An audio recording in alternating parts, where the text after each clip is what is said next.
नमस्कार, मैं काजल निषाद। क्या हाल है साथियों, सब ठीक हो? देखिए, अगर बात जो है वो तर्क के साथ करें तो भारत की अर्थव्यवस्था इतनी खराब हो चुकी है कि इसको दोबारा खड़ा करना बहुत मुश्किल हो जाएगा। किसी ने बहुत अच्छा लिखा है, मैं उनके विचार आप सबके साथ साझा करना चाहूंगी कि भारत का वास्तविक डेटा और उसकी स्थिति आज की अर्थव्यवस्था के मद्देनजर जरा गौर से सुनिएगा। बहुत ही अच्छे विचार है ये। भारत का जो बाहरी ऋण है वो 500 प्लस बिलियन डॉलर हो चुका है। वोडाफोन 50,000 करोड़ के नुकसान में है। एयरटेल को 23,000 करोड़ का नुकसान हुआ है। बीएसएनएल को 14,000 करोड़ का नुकसान हुआ है। एमटीएनएल को भी 755 करोड़ का नुकसान हुआ है। बीपीसीएल 750 करोड़ के नुकसान में है। एयर इंडिया 4,600 करोड़ के नुकसान में है। स्पाइस जेट 463 करोड़ के नुकसान में है। ये सब आंकड़ा करोड़ों में है। ठीक, जरा और सुनिए। इंडिगो को भी 1,062 करोड़ का नुकसान हुआ।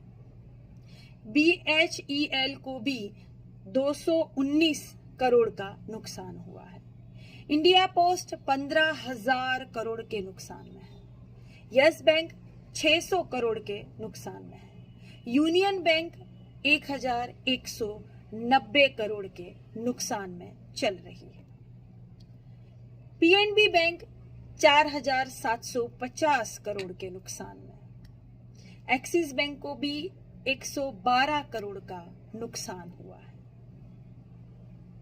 वीडियोकॉन दिवालिया हो चुका है। एयरसेल और डोकोमो मर चुके हैं। टाटा डोकोमो खराब हो चुका है। जेट एयरवेज बंद हो चुका है। 5 हवाई अड्डे अडानी जी को बेचे गए। 5। अडानी जी और अंबानी जी ही तो भारत में अमीर हो रहा है। ये जो करीबी मित्र है हमारी भारत की सरकार के, यही तो अमीर हो रहे हैं। बाकी जनता भारत की कहां दिखाई दे रही है सरकार को? रेलवे बिक्री पर है। लाल किले सहित कई विरासतें किराए पर चल रही है।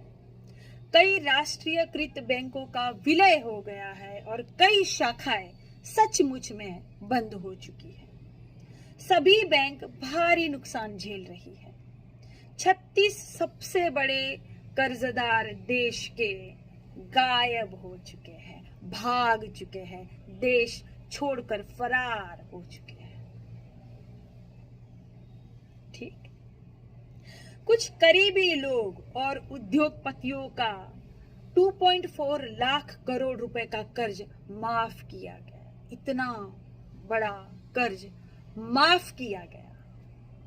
और किसान को अगर कर्ज माफी के लिए किसान अगर कहेगा तो किसान बेचारा आत्महत्या करने पर मजबूर हो जाएगा, लेकिन उनका कर्जा माफ नहीं करेगी सरकार। बीएसएनएल में 54,000 से अधिक नौकरियों में कटौती हो सकती है।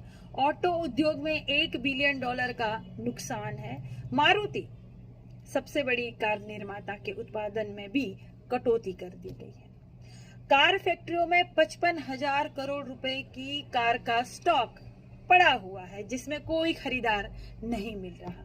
और आवास और घर की भी बात करें तो 30 प्रमुख शहरों में ऐसे कई लाख घर पड़े हैं जो बिना बिके पड़े हुए हैं। बिल्डर्स की भी अगर बात करें तो बिल्डर्स भी आत्महत्या करने पर मजबूर हो रहे हैं, क्योंकि सभी परेशान हैं, कोई खरीदार नहीं है। लागत में वृद्धि अगर 18% से 28% पर जीएसटी है, तो इसी कारण सर कई बिल्डर्स भी आत्महत्या करने पर मजबूर हो गए। HAL कर्मचारियों का वेतन देने के लिए भी पैसा नहीं है और ONGC भारत के सबसे बड़ी लाभदायक कंपनी भी अब घाटे में चल रही है। बेरोजगारी के कारण, नोटबंदी के कारण भारत बेरोजगार हो चुका, कई लाख बेचारे बेरोजगार हो चुके। 45 वर्षों में सबसे अधिक बेरोजगारी वाला भारत देश हो चुका इस मोदी राज में। घरेलू तनाव भी उच्चतम दर्जे पर है। घरेलू तनाव तो होगा ही भैया, बेरोजगारी होगी, नौकरी नहीं होगी, घर में वेतन नहीं आएगा, राशन नहीं आएगा, तो घरेलू तनाव, डिप्रेशन तो लाजमी है, आप सभी जानते होंगे। भारत छोड़कर जाने वाले व्यक्तियों का भी उच्चतम रिकॉर्ड दर्ज हो चुका है। और भी बहुत कुछ हो सकता है, लेकिन मीडिया कुछ नहीं दिखाएगी। मीडिया भारत बनाम पाकिस्तान और हिंदू बनाम मुस्लिम खेलती रहेगी, इसी में ये व्यस्त रहेंगे और फिर अभी तो मंदिर और उनका रंग रोगान दिखाने में भी मस्त रहेंगे।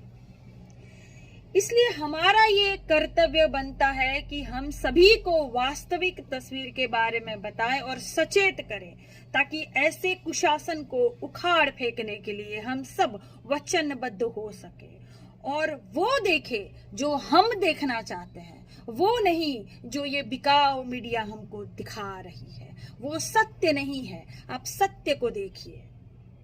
मेरा आप सबसे यही आग्रह है कि आप सत्य को देखिए, सच्चाई को देखिए, जमीनी हकीकतें देखिए, वो नहीं जो ये मीडिया आपको दिखा रही है।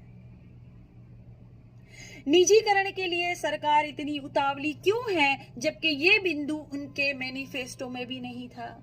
सरकार पहले कहती थी कि हम निजीकरण तो बिल्कुल नहीं करेंगे, उनके मैनिफेस्टो में भी ये नहीं था, लेकिन अब निजीकरण के लिए ही ये सरकार उतावली दिख रही है। और इतना होने के बाद भी भारत के 4 या 5 उद्योगपति ही अमीर हो रहे हैं। जांच और शोध का विषय है। सब ठेका अगर विदेशियों और अंबानी अडानी को ही मिल जाएगा, तो बाकी भारत के जो सक्षम लोग हैं जिनको ठेका देना चाहिए, वो लोग क्या सिर्फ थाली और ताली बजाएंगे? ये विचार करने योग्य विचार है। नींद से जागो, देश मुट्ठी भर लोगों के ही जागीर बनता जा रहा है, बाकी सब गरीब होते जा रहे। सिर्फ अंबानी अडानी जैसे कुछ लोग ही भारत देश में अमीर हैं, सुविधाओं से लैस, ये बिल्कुल अपना जीवन बहुत अच्छे से व्यतीत कर रहे हैं और बाकी भारत की जनता बर्बाद हो रही है। सोचिए इस बारे में। चुनी हुई सरकार का क्या काम है? क्या वो यही काम कर रही है जिसके लिए आपने उनको चुना था? क्या आपने सरकार सिर्फ और सिर्फ अपनी बर्बादी के लिए ही चुना था? क्या आपने सरकार खुद को बेरोजगार होने के लिए चुना था? आप सोचिए, जरा विचार कीजिए कि आपने सरकार किस लिए चुनी थी, किस लिए इतना स्नेह, प्यार, आशीर्वाद, सहयोग आपने सरकार को दिया था? क्या खुद को बर्बाद करने के लिए या खुद को संकट में डालने के लिए क्या आपने इस सरकार को चुना था? जरा गौर फरमाइएगा, विचार कीजिएगा, आपको सारे जवाब मिल जाएंगे। मौजूदा भारत की जो हालत अगर आप देखेंगे ना गौर से, तो आपको सारे जवाब मिल जाएंगे कि आपने सरकार को किस लिए चुना था। और इतनी सारी जो है सीरियस बातें करने के बाद, इतने सारे अच्छे विचार साझा करने के बाद, आप अभी डिप्रेशन में मत आइएगा, थोड़ा हंस भी लीजिएगा। देखिए क्या है कि टेंशन और डिप्रेशन तो चारों तरफ फैला हुआ है, कोरोना के कारण फैला हुआ है, तो इसमें आप बिल्कुल सीरियस मत हो जाइएगा। हास्य कहीं से भी मिलता है, मैं कहती हूँ, तो थोड़ा हंस भी लीजिएगा, ठीक है? और मैं हूं ना आपको हंसाने के लिए। तो आज एक और बात मैं आपसे साझा करूंगी, एक अच्छा सा चुटकुला सुना देती हूँ। हुआ ये कि हमको एक भक्त मिल गया तो हमने उसे सवाल पूछा कि अच्छा सुनो, कोरोना कहाँ पैदा हुआ बे? तो कह रहा है चीन में। तो हमने अच्छा कोरोना दुनिया भर में कैसे फैल गया? तो उसने कहा मुल्कों के बीच सफर करने से, विदेशियों से आने जाने वाले थे, उससे फैल गया। तो मैंने कहा अच्छा, तो मुल्कों के बीच सफर कैसे होता है? तो उसने कहा हवाई जहाज से। तो हमने कहा हवाई जहाज कहाँ उतरते हैं? तो उसने कहा एयरपोर्ट पे। तो हमने कहा मतलब कोरोना जो है देश में एयरपोर्ट के माध्यम से प्रवेश किया? तो उसने बोला हाँ। तो मैंने कहा ठीक है, तो हमारे देश में कितने इंटरनेशनल एयरपोर्ट हैं? तो उसने कहा 20 से ज्यादा। हमने कहा अच्छा, तो ये सारे एयरपोर्ट किसकी निगरानी में आते हैं? तो उसने कहा हमारे मोदी जी की निगरानी में आते हैं, हमारे केंद्र सरकार की निगरानी में आते हैं। मैंने कहा बिल्कुल, बहुत बढ़िया। तो ये बताओ 20 एयरपोर्ट को लॉकडाउन करना आसान था या पूरे भारत देश को लॉकडाउन करना आसान था? तो उसने कहा एयरपोर्ट को। हमने कहा ठीक है, तो चीन में कोरोना के कहर की खबर दुनिया भर में पहली बार कब फैली? तो उसने कहा जनवरी में। सही। तो हमने कहा जनवरी में एयरपोर्ट फिर क्यों बंद नहीं किए गए? अरे इसलिए बंद नहीं किए गए क्योंकि फरवरी में जो है भक्त फूफा डोनाल्ड ट्रंप का जो है स्वागत करना था ना, नमस्ते ट्रंप करना था, इसीलिए एयरपोर्ट बंद नहीं किए। ठीक। तो हमने कहा ठीक है, तो क्या तब तक एयरपोर्ट से निकलने वाले हर व्यक्ति का टेस्ट कराया गया? तो भक्त ने जवाब में कहा नहीं। तो हमने कहा तो फिर देश में कोरोना फैलने के लिए कौन जिम्मेदार हुआ? तो भक्त ने कहा नेहरू जी। क्यों? क्योंकि नेहरू ने ही तो एयरपोर्ट बनाए थे। ठीक, नेहरू जी, इंदिरा जी, राजीव गांधी जी, ये सब जिम्मेदार है। मोदी जी बिल्कुल जिम्मेदार नहीं है। लेकिन काजल निषाद है आपके सामने, आपको बिल्कुल भूलने नहीं दूंगी कि कोरोना का संकट जो है वो माननीय मोदी जी के कारण ही फैला है। ठीक। और कितने लोग कहते हैं कि काजल निषाद बोलने में थोड़ा शालीनता रखो। अरे भैया, शालीनता तो बहुत से नेता रखते हैं, हम तो ऐसे ही बोलते हैं। तुम जाओ किसी शालीनता वाले नेता को सुनो, हमको सुनने काहे आते हो?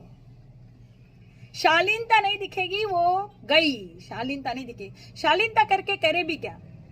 हम तुम्हारे फूफी की बेटी की बहन की भतीजी की सहेली है क्या? क्या करेंगे हम शालीनता रख के? तुमको करना क्या है? सुनना है तो सुनो, नहीं सुनना है तो मत सुनो, आपकी मर्जी। ठीक, धन्यवाद।